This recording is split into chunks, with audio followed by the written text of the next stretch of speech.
Bersedia, siap, mulai. 3, 2, 1, gas. Halo bro, gimana kabar hari ini? Baik. Baik bro. Wih, luar biasa ya. Ternyata generasi dari tim ganteng-ganteng semua. Menyala bangku. Cek mama terus kayaknya. Rahasia. Mungkin saya tertarik dari beberapa hari kemarin saya kenal saudara-saudaranya Brunus. Saya tertarik. Saudara yang mana ini?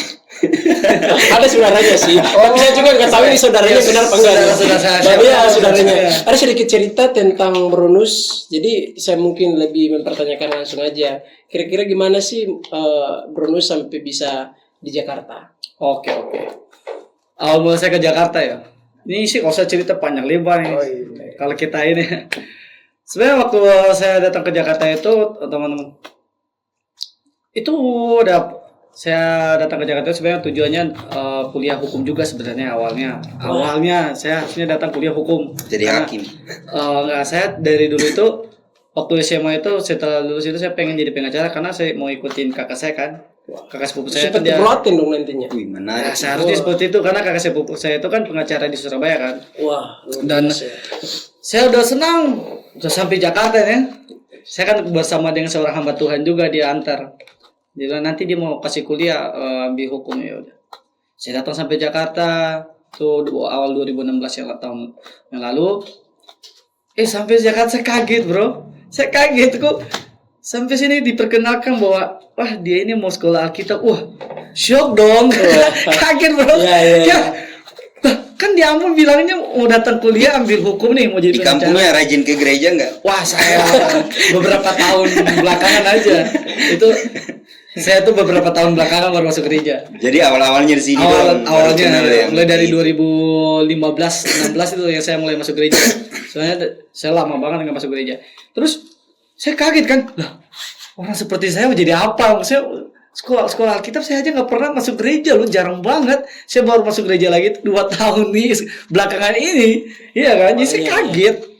Terus dibilang dia mau sekolah Alkitab di salah satu sekolah Alkitab ya, ini kan GPDI lah karena saya memang GPDI, jadi emang mereka tawarkan di situ di Palembang jatuhnya. Ya udah saya mengalir aja, saya senyum aja.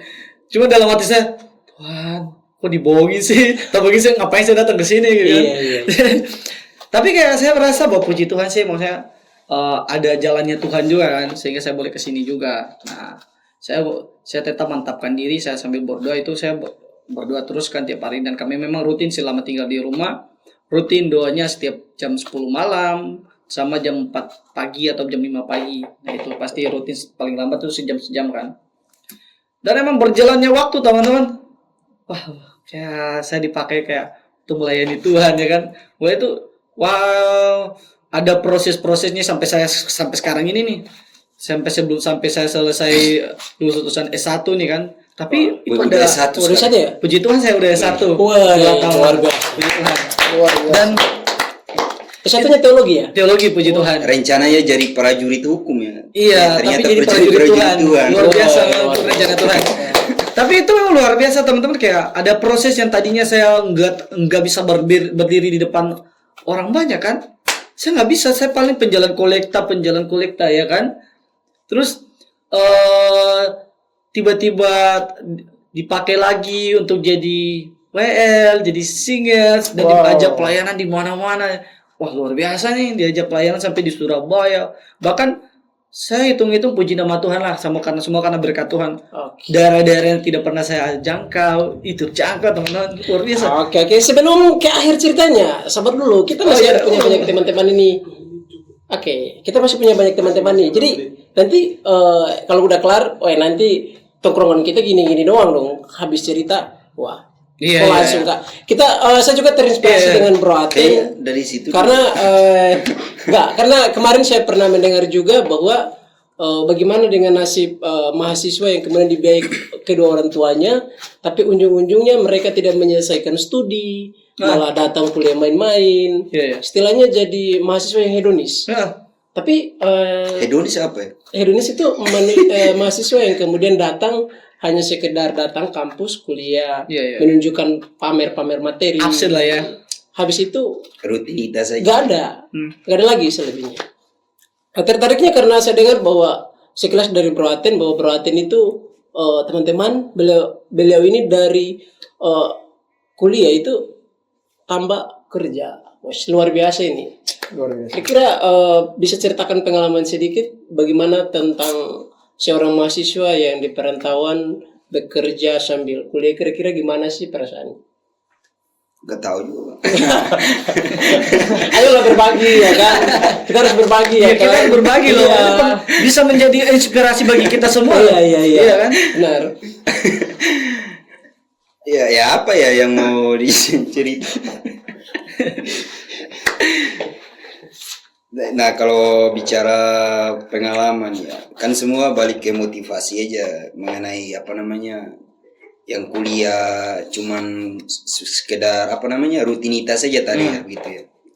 Nah itu balik ke motivasinya kita. Terkadang orang mau kuliah karena ikut-ikutannya. Iya, benar-benar. Nah itu karena contoh yang kayak kebanyakan teman-teman saya yang saya kenal sekarang juga ada yang banyak pengen kuliah perawat, yang cewek ini jadi akbar itu kan yang kuliah akbar itu. Ush, luar biasa. Nah itu kadang karena mereka, gue tanya mereka apa motivasimu mau kuliah itu, Iya. tapi mereka cuma lihat bajunya keren. Nah kadang gitu, tapi bukan pengetahuannya. Iya. Nah makanya saya bilang tergantung motivasi kita mau sekolah buat apa gitu kan. Oke. Nah makanya kalau dari saya pribadi ya, nah kebetulan sekarang saya lagi sekolah hukum ya, ini mengambil fakultas hukum. Woi, luar biasa. Berapa semester, bro? Udah semester berapa dia? Sekarang udah semester 6. Wih, Wah, Gituan. mantap. Nah, jadi apa namanya yang jadi motivasi juga hingga sampai sekarang saya mau ngambil hukum. Nah, itu karena ya mungkin beda-beda ya dari kita. Tapi kalau dari saya ada problem dari keluarganya, mungkin ada apa namanya penyalahgunaan penegak hukumnya main-main dengan warga, dengan masyarakat. Oh, jadi kayaknya ini gua harus ngambil nih biar tahu. Oke. Prosedur hukum itu begini ya. Makanya dari situ jadi gue termotivasi juga kan. Akhirnya ada satu apa namanya momen di mana saya datang dari NTT jauh loh. NTT ya. Ya, kita Nah, di sini dengan motivasi kuliah sambil kerja kan. Oke. Nah, makanya di sini itu kuliah ini malam, siangnya kerja. Dari pagi sampai Luar biasa. Dari pagi sampai jam 6 itu kerja bang. Oke. Pulang dari jam 6 langsung kuliah. Luar biasa. Pulang kalau ada tugas lagi ngerjain. Nah di situ apa namanya kadang apa namanya makanya saya bilang kalau orang yang nggak punya motivasi kuliah di perantauan sambil kerja jangan.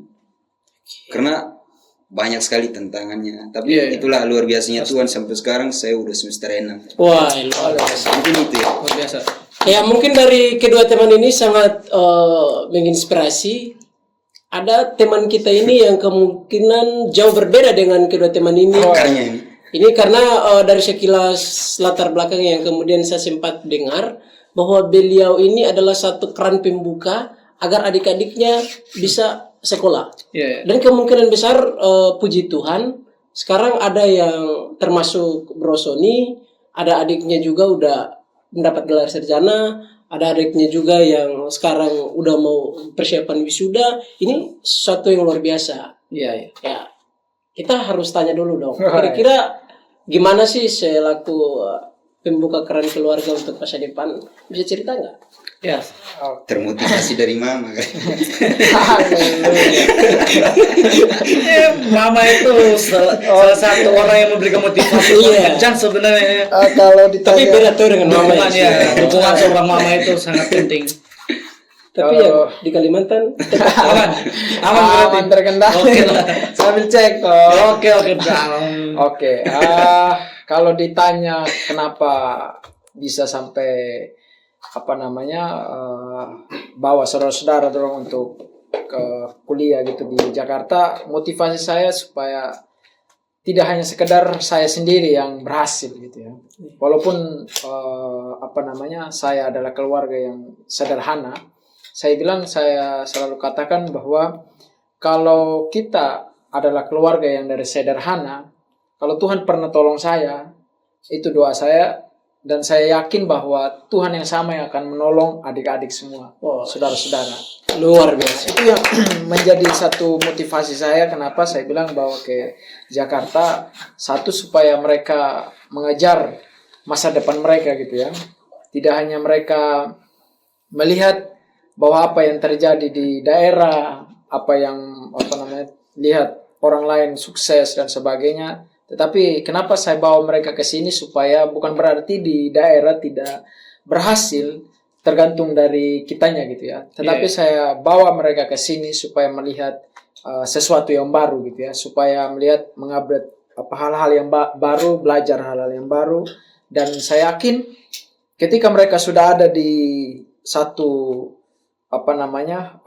tempat atau di perantauan begini, saya bilang tidak selamanya kalian bergantung sama keluarga, baik sama orang tua, sama saudara, bahkan saya pun saya bilang begitu.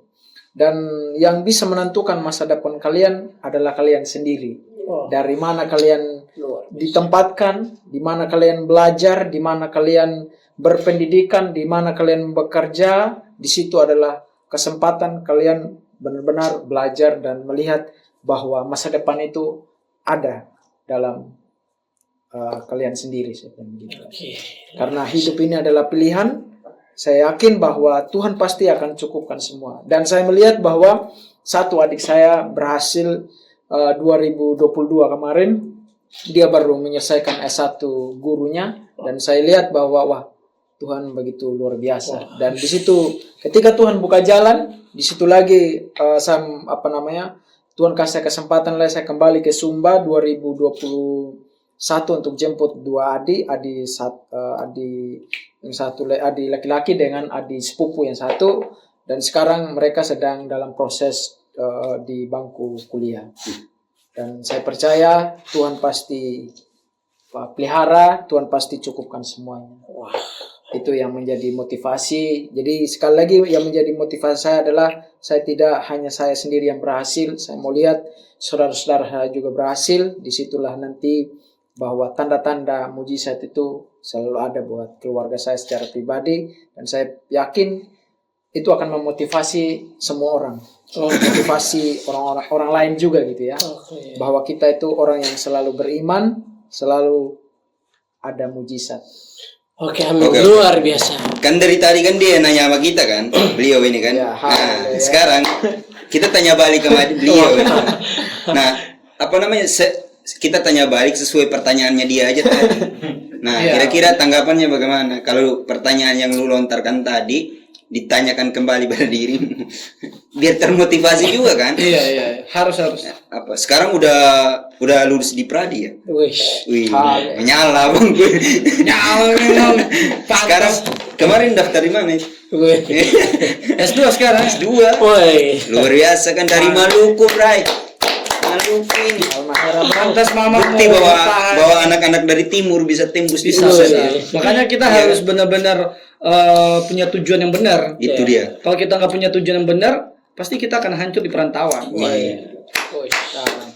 Apalagi Jakarta kan. Iya, Jakarta itu. Salah pergaulan udah hancur. Orang bilang Jakarta itu keras. Salah cek mama. Makanya kita harus lebih keras. Nah, gimana kita dengar dari beliau ini kira-kira? Nah, bro.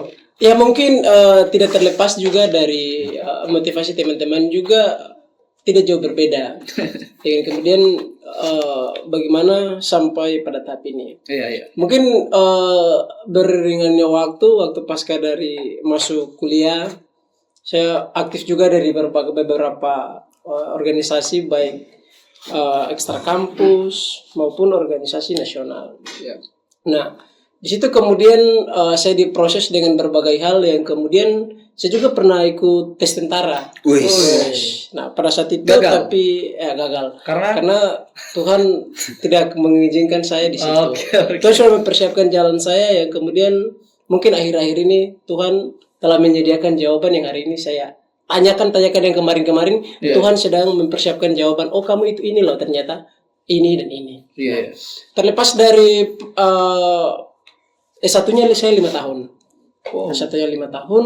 Nah, pasca dari S1 saya coba komunikasi dengan bapak saya karena di situ pertamanya ya udah saya maju aja calon kepala desa. Wih, Karena saya di situ aktif biar korupsi dalam berbagai saya aktif dalam berbagai sumbangsi pikiran sosial di kampung yang kemudian mampu membangun. Nah, oke. Tapi di saat itu saya dibatasi oleh regulasi yang kemudian usia harus minimal 25. Jadi saya tidak bisa diizinkan oleh itu. Nah, oleh karena itu saya bercakap-cakap dengan bapak saya, ya udah kalau bisa pilihan kamu di mana? Ini nih ada buka PKPA. Bisa dong saya ikut. Ya udah, yang penting kamu punya niat. Oke, dalam jangka waktu percakapan yang mungkin 2 hari, ya sudah menghasilkan, ya sudah saya ke Jakarta. Kemudian berbagai banyak masalah, yaitulah ujian kita sebagai yang mengaku dirinya petarung, dia harus benar-benar diuji dalam petualangan. Iya. Nah, lepas dari itu saya ikut PKPA kemarin 2023 dan puji Tuhan lulus ujian profesi advokat di Pradi Suara Advokat Indonesia. Pasca dari itu saya juga sempat mengikuti magang, dan karena itu tahapan menjadi seorang advokat harus PKPA, harus upah, habis itu harus magang dulu kurang lebih 2 tahun baru bisa diangkat sumpah menjadi seorang advokat. Nah, dalam menunggu waktu untuk penyumpahan, saya coba kembali bercakap-cakap lagi dengan bapak saya. Gimana kalau Tuhan bisa tolong saya kemarin seperti apa yang disampaikan oleh Bro Sony, berarti Tuhan juga bisa tolong saya. Iya. Nah, jadi sampai sekilas akhir ceritanya bahwa saya rasa bahwa pentingnya kita kecap bahwa pendidikan itu bahwa akarnya sangat pahit, tapi yakin buah itu sangat manis. Mungkin cerita singkatnya seperti itu. Seperti itu aja. Oke. Sudah. makanya satu hal yang kalau dari saya, yang saya mau bilang buat anak-anak muda yang masih di timur atau di NTT, Papua bahkan, kalau lu punya mimpi, lu harus bertindak. Iya, benar itu. Lu harus ambil aksi. Betul. Jangan kita tinggal di Iya. rumah saja. Kalau Harus berani keluar. nah jadi gitulah. Oke. Intinya itulah. Ya, intinya mungkin teman-teman hari ini karena tadi Bro Nus juga japri saya mau cek mamanya di sini. Jadi kita nggak bisa lama-lama di sini. Jadi akhir dari tongkrongan ini saya coba mengambil satu close statement bahwa ternyata bicara soal pendidikan tidak cukup jika hanya sebatas perkataan, melainkan bagaimana kita coba merepresentasikan cita-cita dan masa depan itu dengan menentukan satu langkah untuk maju. Jadi teman-teman ingat bahwa pendidikan adalah kesempatan terbaik untuk meraih masa depan. Ketika lu menjalani pendidikan, jangan sekedar cuman duduk diam pulang, tapi jadilah anak yang kritis, yang pengen tahu segala hal, karena itu fungsinya lu sekolah. Ya, oke. Ya, benar. Oke, terima kasih. God bless you semuanya. Oke. Sehat selalu. Oke, pulang cek mama ini. Cek mama di sini. Biasa.